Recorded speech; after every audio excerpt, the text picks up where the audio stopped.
Welcome to Muhammad Imthas YouTube channel. இன்றைக்கி குரக்கன் கஞ்சி எப்படி செய்யலான்னு பார்க்கலாம். அதுக்கு தேவையான பொருட்கள்: குரக்கன் மாவு எடுத்திருக்கேன், தண்ணி பால் எடுத்திருக்கேன், கட்டி பால் எடுத்திருக்கிறேன், உப்பு, தண்ணி வேற எடுத்துக்கிறேன். முதல்ல தண்ணியை சட்டியில் ஊற்றி குரக்கன் மாவையும் கலந்து நல்லா கட்டி இல்லாமல் கரைச்சிக்கிற வேணும். நல்லா இப்படி கரைச்சி விடணும். கரைக்கிறது மட்டும் நல்லா அடுப்பு ஆன் பண்ணிடவே கூடாது.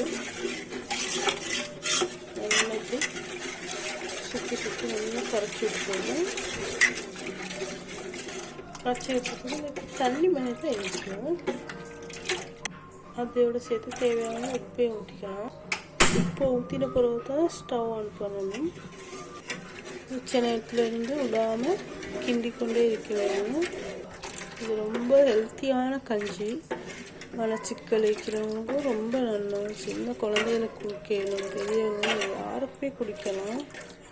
நானும் இதுக்கு சுகர் சேர்க்குறது இல்லை, சேர்க்காமலே நல்லா டேஸ்ட்டாக தான் இருக்கும். உங்களுக்கு தேவையானதான் நீங்கள் சுகரும் ஆட் பண்ணிக்கலாம். இதை பாருங்கள், வச்சு ஒரு 2 நிமிஷம் தான் ஆகுது. அந்த 2 நிமிஷத்துலேயே கட்டி ஆகிடுச்சு. பாருங்கள், உங்களுக்கு வேணுங்க.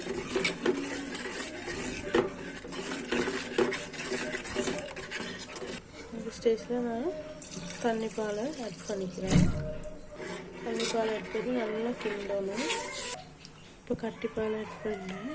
இவ்வளோ தான். நல்லா இறுக்கமாக இருக்குது.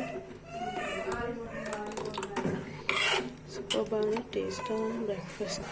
இதுதான் ஹெல்த்தியானது கூட. வீடியோ பிடிச்சிருந்தா லைக் பண்ணுங்கள், ஷேர் பண்ணுங்கள். தேங்க்ஸ் ஃபார் வாட்சிங்.